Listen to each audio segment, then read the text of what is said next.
Irune Ariño, creo que, espero no equivocarme pronunciando el nombre y el apellido de la que es la subdirectora del Instituto Juan de Mariana. Muy bienvenida. Muchísimas gracias. Bueno, usted es subdirectora del Instituto Juan de Mariana, entiendo que no le han puesto ahí por ninguna cuota, usted habrá llegado por sus propios méritos. Hombre, Digo yo, ¿no? quiero pensar que no. Vamos a hablar con Irune de toda esta parafernalia feminista, del manifiesto de mañana, esa huelga que secunda casi toda la izquierda, con el apoyo también de Ciudadanos. Yo, la primera pregunta que le quiero hacer a Irune es el mito de la brecha salarial. Yo toda la semana he venido diciendo que a mí no me lo están demostrando con datos de verdad contrastados. Hacen una estimación en términos absolutos, sin tener factores en cuenta, yo creo que determinantes, por ejemplo, como el hecho de que 7 veces más las mujeres que los hombres solicitan, y con razón, la jornada reducida, las que quieren ser madres, las que son madres, mejor dicho. Esto está fuera, entonces hacen la estimación en términos absolutos y te cuelan ahí que hay una brecha salarial. Tampoco he visto que en una empresa privada, en un puesto, de verdad, me enseñen 2 contratos en el que diga usted por mujer cobra menos que el hombre desempeñando la misma función. Sí, no, totalmente. El problema de la brecha salarial es que sí es cierto que las mujeres en mayor medida, o sea, cobren menos que los hombres, digamos, como media, pero lo que no es cierto es que cobren menos por hacer el mismo trabajo. Entonces, esas diferencias entre el salario entre hombres y mujeres se deben precisamente a lo que tú dices, a la maternidad. La maternidad nos permite explicar esas diferencias. ¿Por qué? Porque cuando una mujer se queda embarazada, en mayor medida que el hombre decide o bien optar por un trabajo que le permita ser más flexible, por ejemplo, por trabajos a tiempo parcial, no a tiempo completo. De hecho, las mujeres en un 24% ostentan trabajos a tiempo parcial y solo los hombres en un 7%. Y luego pues, prefieren o deciden no apostar tanto por su carrera profesional y cuidar a los hijos en casa. Además, cuando hay una cosa que se conoce como la paradoja de la igualdad, es que cuando tú te vas a aquellos países como los países nórdicos, en los que todas estas políticas de género y tal están a la orden del día, al revés, no hay más mujeres en aquellas carreras de ciencias o de tecnología, sino todo lo contrario. Aquellas mujeres, o sea, están en mayor medida en carreras de ciencias y tecnología las mujeres, por ejemplo, en países árabes, donde por necesidad, es una hipótesis, por necesidad, van a carreras que les van a dar mayor retribución económica y por lo tanto que les van a permitir ser más libres económicamente. Entonces, el informe que ha publicado el Instituto Juan de Mariana se titula Mitos y realidades del feminismo. Una realidad sería, por ejemplo, que yo sí aprecio ahí la brecha, no en tanto que mujeres, en tanto que madres, en la maternidad. ¿A qué te refieres exactamente? Pues el hecho de que una mujer sea madre, por ejemplo, eso sabemos que en el ámbito empresarial muchas veces pues no la va a ayudar, desgraciadamente, no hay un respaldo por parte del Estado. Yo sé que tú eres liberal y todo lo que sea respaldo del Estado sé que te da un poco de alergia, pero, por ejemplo, la baja maternal, me refiero a eso, son 4 meses, la OMS dice y propone que sean 6, todo el periodo de lactancia. Por otro lado, esto sí que es cierto que en muchas ocasiones a las mujeres injustamente se les pregunta en una entrevista de trabajo si van a ser madres. Esto está, yo creo que fuera de lugar y no se puede señalar a la mujer por ser madre. Al contrario, hay un montón de encuestas en las que se dice y se recoge, también los hombres, ¿no?, que les gustaría tener más hijos, pero por la rigidez laboral no pueden tenerlos. Entiendo tu crítica. ¿Cuál es el problema? Yo veo varias cosas. La primera es decirle a alguien que gestiona una empresa, digamos, qué puede o no puede preguntar en una selección de personal es complicado. O sea, yo comparto que puede resultar desagradable, ¿no? Y que probablemente si las tareas en el hogar estuviesen más equiparadas, probablemente la pregunta se la harían a las dos. Y es cierto que es más probable que se la hagan a una mujer que a un hombre, eso es verdad.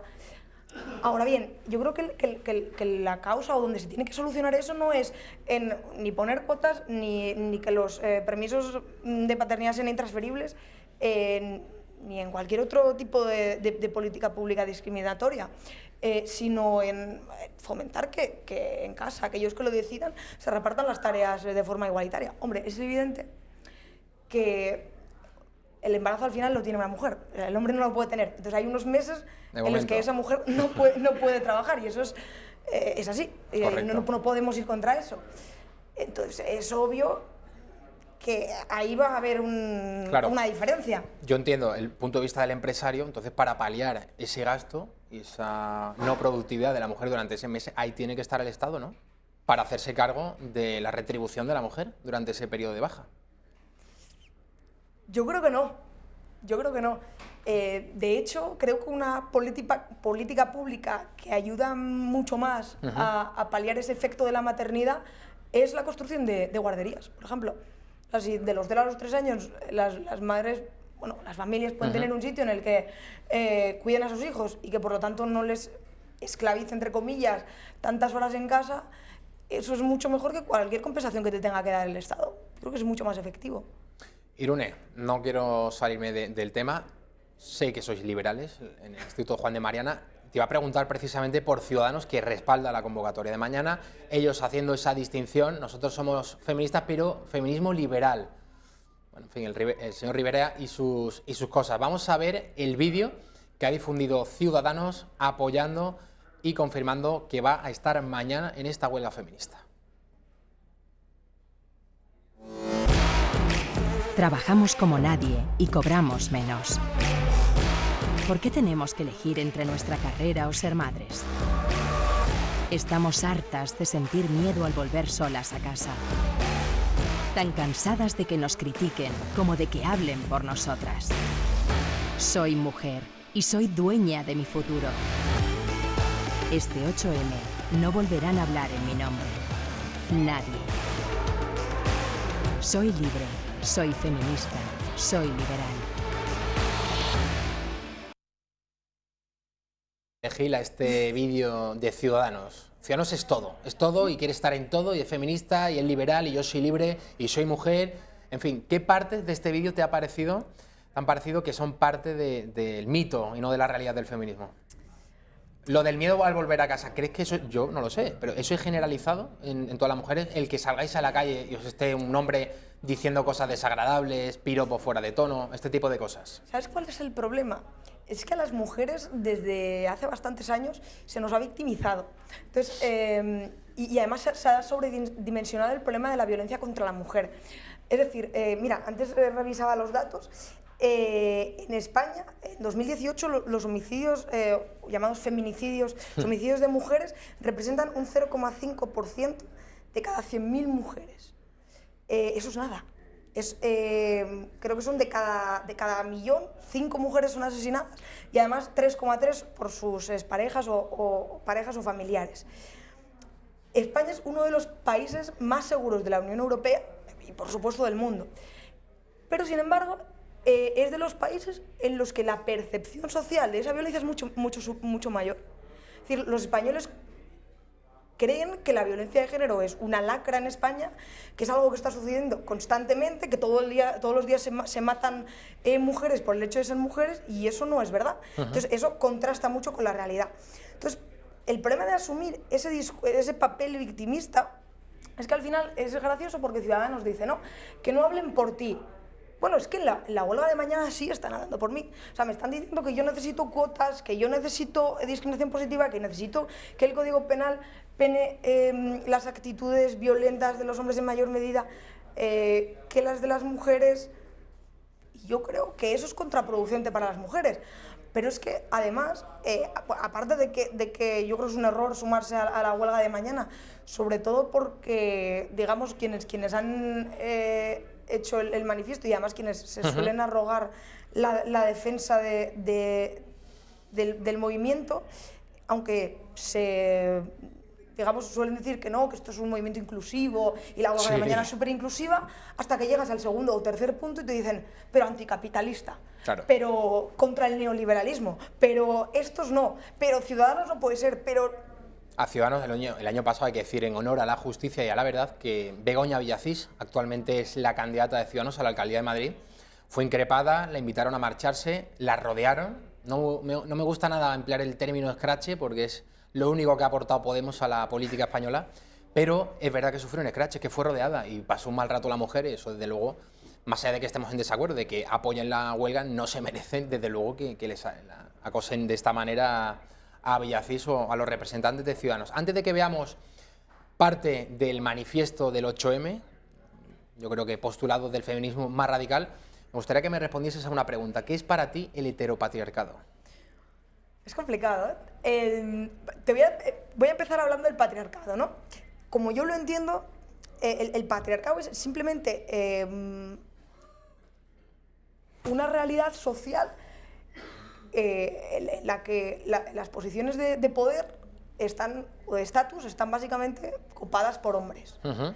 Eso, además lo tuiteaba esta tarde, no se debe a un contubernio judeomasónico de los hombres que un día se sentaron en una mesa y decidieron vamos a gobernar el mundo nosotros. Eso tiene una serie de explicaciones biológicas, evolutivas y también culturales, ¿no? Correcto.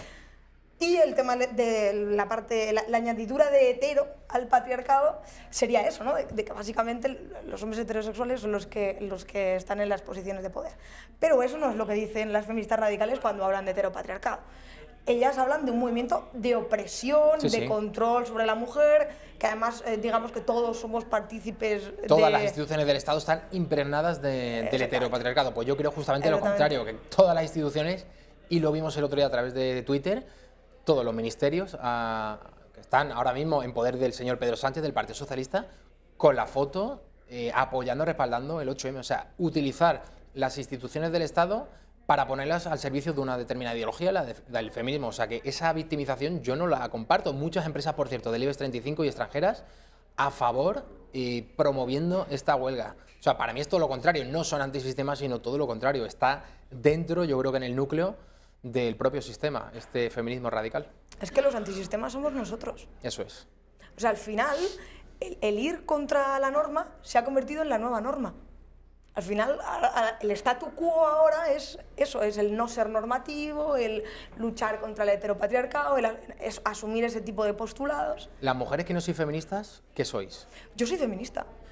Ah, ¿eres feminista? Yo me considero radicalmente feminista. Yo creo que las feministas no son ellas. El problema está en qué consideramos por feminismo, ¿no? Si es la igualdad de oportunidades, entonces todo el mundo es feminista. Quiero entender, ¿no?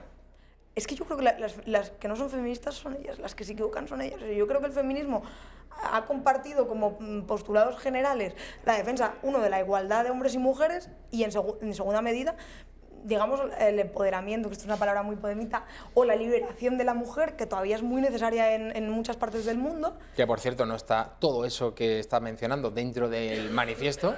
Ah, no, por supuesto. Las mujeres que son lapidadas por ser adúlteras, por ejemplo, en países como Irán, eso no lo saltamos, porque al final nuestro hermano musulmán inmigrante tiene que recibir todo tipo de apoyos. Nosotras somos muy feministas, pero el Islam, bueno, nos parece fenomenal.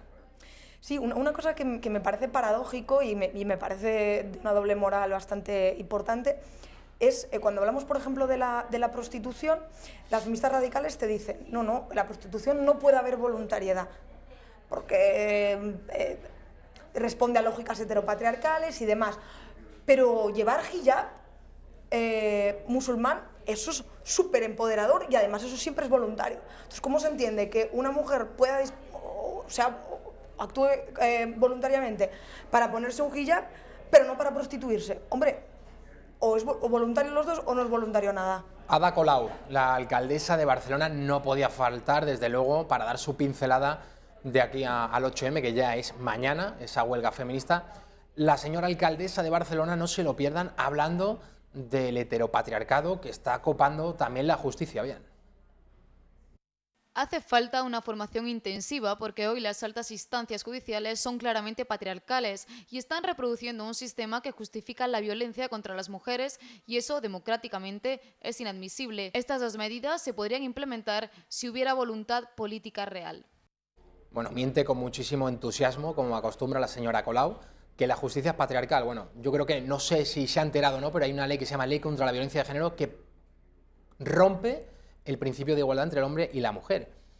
O sea, es todo lo contrario a lo que está diciendo la señora Ada Colau. Yo no sé si se refiere a que hay más jueces que mujeres jueces, o no sé a qué se está refiriendo en concreto, pero si hay una ley ahora mismo que rompe ese principio de igualdad entre el hombre y la mujer, en la Ley contra la Violencia de Género.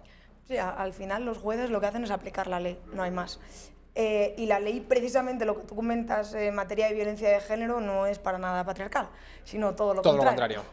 Entonces, además, como bien lo refleja en el informe Cuca Casado, que es la persona que se ha encargado de esa parte, para empezar, lo que supone es una asimetría penal brutal. O sea, el mismo delito no se castiga igual si el que lo comete es el hombre contra la mujer que si el que lo comete es la mujer contra el hombre, Eso siempre es. en el contexto de la pareja o la expareja.